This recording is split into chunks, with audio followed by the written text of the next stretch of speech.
Hello friends, this is Mehta. Today I am taking for class Introduction to Java Programming. Welcome to our online classes. आज का topic है हमारा introduction to Java programming. Introduction to Java programming. Java programming is what? Java programming is what? Java is a programming language and platform. Java is a programming language and platform. Programming language, it is a object-oriented programming language, generally developed by Sun Microsystem and James Gosling. The company was related to INC. Okay. Java जो हमारे पास language था, उस language का नाम था OEC. OEC name को change करके हम लोग ने क्या किया, जावा नाम रखा. ठीक है. First of all we introduce about Java programming. Java programming सबसे पहले हम लोग ने जो जावा टूल्स यूज करते हैं, उस टूल्स का नाम क्या है? उस टूल्स का नाम है JDK. ठीक है. JDK को हम लोग दो भाग में बांटते हैं, एक कंपाइलर में और एक JRE में. कंपाइलर क्या है? कंपाइलर जो है हमारा सोर्स कोड को कन्वर्ट करता है बाइट कोड में, और वो बाइट कोड का जो फाइल होता है वो डॉट क्लास फाइल होता है. और सेकेंड हमारा है JRE. JRE का मतलब होता है जावा रन टाइम इन्वायरमेंट. जावा रन टाइम इन्वायरमेंट का मतलब होता है कि वो डिपेंड करता है किस पे? जावा रन टाइम इन्वायरमेंट डिपेंड करता है जावा वर्चुअल मशीन पे, और ये जावा वर्चुअल मशीन डिपेंड किस पे करता है?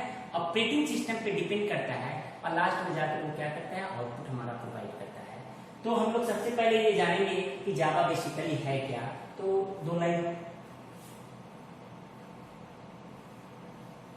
जावा was originally developed by James.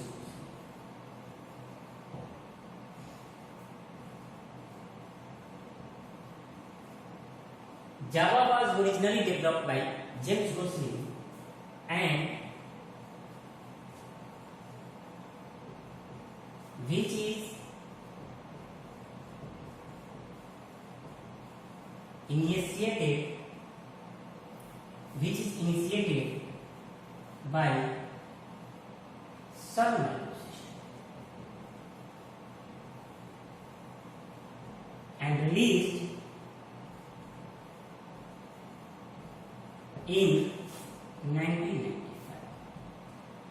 हमने देखा कि जावा जो है, जावा ओरिजिनली डेवलप किए जेम्स गोस्लिंग ने, और जो इनिशिएटेड हुआ इसके द्वारा इनिशिएटेड हुआ सन माइक्रोसिस्टम के द्वारा हुआ, और रिलीज किया गया 1995 में. तो जावा का जो रिलीज हुआ फर्स्ट वर्जन वो 1.0 1995 में हुआ, लेकिन जावा डेवलप कब हो गया? जावा डेवलप हुआ 1991 में, 1991 में जावा डेवलप हो गया. ठीक है. तो जावा डेवलप हो गया. अब बेसिकली हम लोग कहते हैं कि जावा एक प्रोग्रामिंग लैंग्वेज है और प्लेटफॉर्म भी है. क्यों? जावा एक प्रोग्रामिंग लैंग्वेज और प्लेटफॉर्म भी है. Now Java is a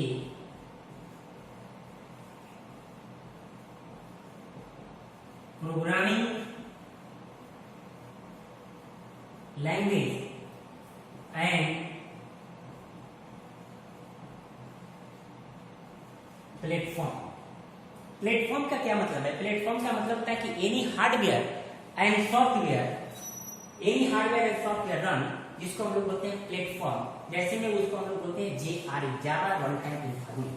Java run time environment का मतलब होता है कि जब हम जावा सोर्स कोड को जावा सी से कंपाइल करते हैं तो हमारा डॉट क्लास फाइल जनरेट होता है, और डॉट क्लास फाइल जनरेट होने के बाद हम लोग क्या करते हैं? जावा इंटरप्रेटर से कन्वर्ट करते हैं, हम लोग स्पेसिफिक मशीन कोड में कन्वर्ट करते हैं. उसके बाद हम लोग क्या करते हैं? उसको एग्जीक्यूशन करने के बाद जब आउटपुट मेरे को होता है उसको हम लोग बोलते हैं मशीन कोड और ऑब्जेक्ट कोड. ठीक है. ओके. फर्स्ट जावा प्रोग्रामिंग का हमने बताया JDK क्या है? Java development kit. और जावा डेवलपमेंट किट क्या है? हमारा जावा डेवलपमेंट किट एक टूल्स है, जो ये टूल्स जो है दो पार्ट में डिवाइड किया गया है। एक पार्ट हमने कहा था कि एक हमारा कंपाइलर पार्ट है और सेकेंड पार्ट हमने कहा था कि एक जीआरई पार्ट है। ये जीआरई रन टाइम एनवायरनमेंट का मतलब होता है कि हमने क्या किया, जावा डेवलपमेंट टूल किट को जब हम दो भाग में बांटा, तो जब कंपाइलर से हमारे सोर्स कोड जो कन्वर्ट हुआ तो हमारा बाइट कोड आया। वो बाइट कोड जैसा ही हमारा डॉट क्लास फाइल में आया, तो डॉट क्लास फाइल में आया तो उस जावा को हम लोग क्या करते हैं, डॉट क्लास फाइल में जेवीएम में कन्वर्ट करते हैं। और जेवीएम टोटली डिपेंड करता है ऑपरेटिंग सिस्टम पे, और यही जेवीएम क्या करता है, हमारे जो हमारा मेन मेथड होता है, मेन मेथड का मतलब होता है कि जैसे हम सी और C++ प्रोग्रामिंग लैंग्वेज में वॉइड मेन का यूज करते थे, मेन फंक्शन यूज करते थे जिसको हम लोग बोलते थे फंक्शन कॉलिंग का। तो inside the main function, inside the main method हमने जो बॉडी चलाता था, जो भी फंक्शन आप यूज किया उसको कॉल करता था हमारा। लेकिन यहाँ जावा में जो हमारे पास मेन मेथड होगा वो हमारा होगा पब्लिक स्टैटिक वॉइड मेन, और हमारा जो आर्गुमेंट पास होगा वो हमारा स्ट्रिंग आर्गुमेंट पास होगा। तो यहाँ पर पब्लिक क्या है, पब्लिक हमारा क्या है, यहाँ पर एक्सेस स्पेसिफायर है जो आउटसाइड द क्लास, मतलब क्लास से बाहर जो भी लोग होंगे वो हमारे बॉडी के अंदर जो भी फंक्शन हम यूज किए, तो बॉडी के अंदर जो भी बॉडी चला होगा, ठीक है, मेन के अंदर जो भी बॉडी चला होगा उसको क्या करेगा, एक्सेस करेगा। नेक्स्ट हमारा क्या था, स्टैटिक। स्टैटिक का मतलब क्या होता है, स्टैटिक एक हमारा कीवर्ड है, स्टैटिक एक कीवर्ड है, एक रिजर्व वर्ड है, और ये स्टैटिक का काम है कि हमारे मेन मेथड के अंदर में जो भी क्लास क्रिएट किया, क्लास के अंदर में मुझे ऑब्जेक्ट क्रिएट करने की जरूरी नहीं है, तो हम लोग स्टैटिक का यूज करते हैं। नाउ सेकेंड हम लास्ट हमारे पास है वॉइड। वॉइड का मतलब होता है कि हमारा रिटर्न टाइप, जो वैल्यू रिटर्न करता है वो वैल्यू हमारा नल होता है, वो जीरो वैल्यू रिटर्न होता है।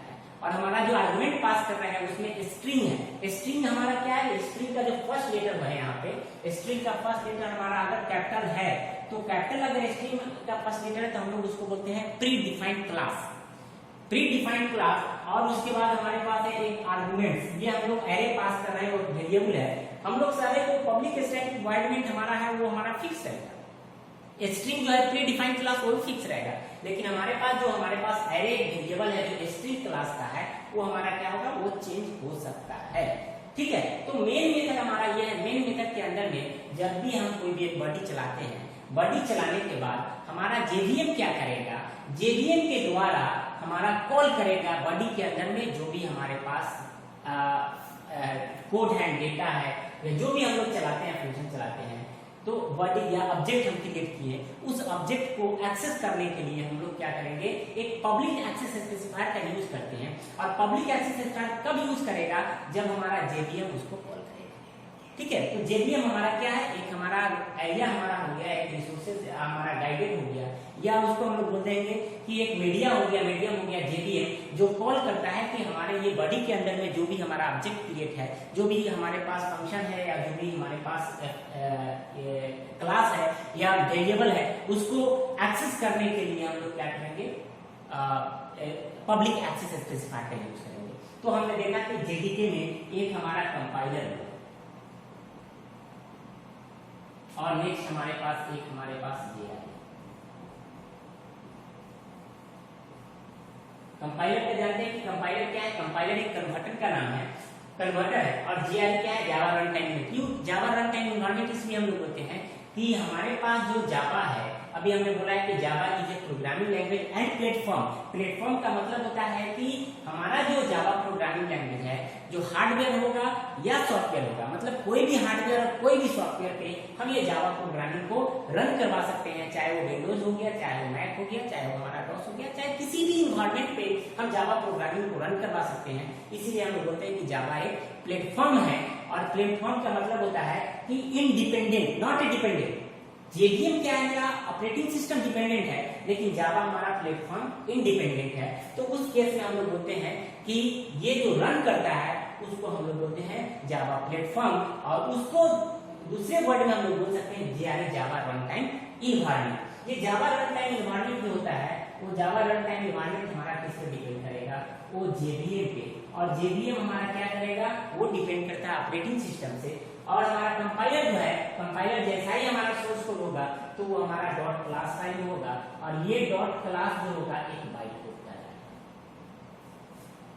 और बाइट कोड उसके बाद मेरा एक आउटपुट निकलेगा।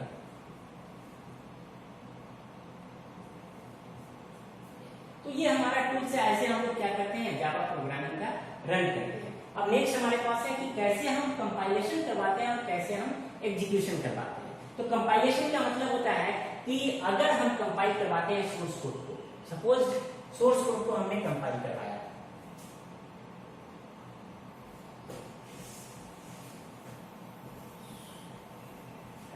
सोर्स जावा सोर्स कंपाइल करवाया, तो यहाँ पर हमारे क्या हो गया, ये कंपाइलेशन हुआ। कंपाइलेशन करने के बाद ये हमारा जो आएगा फाइल आएगा डॉट क्लास फाइल, और ये डॉट क्लास फाइल को हम लोग बोलते हैं बाइट कोड।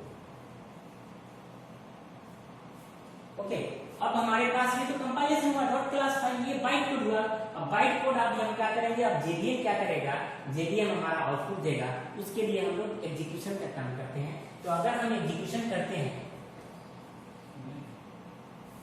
एग्जीक्यूशन करते हैं, नेक्स्ट पॉइंट,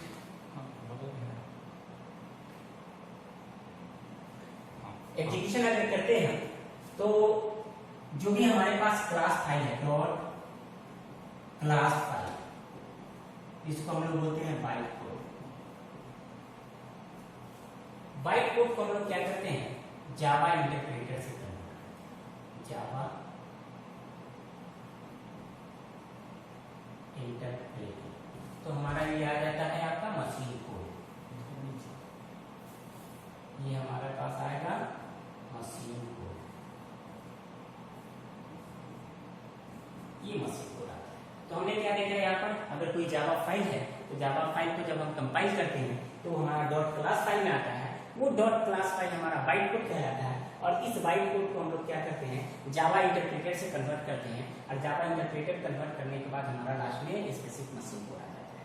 तो इसको हम लोग बोलते हैं जावा प्रोग्रामिंग। अब हम आपको बताएंगे कि जावा प्रोग्रामिंग में कैसे क्लास पाथ को सेट करते हैं। बिना पाथ सेट किए हुए हैं हम जावा प्रोग्रामिंग में नहीं कंपाइल करवा सकते अपने सोर्स कोड को, और नहीं एग्जीक्यूशन करवा सकते हैं। Next point,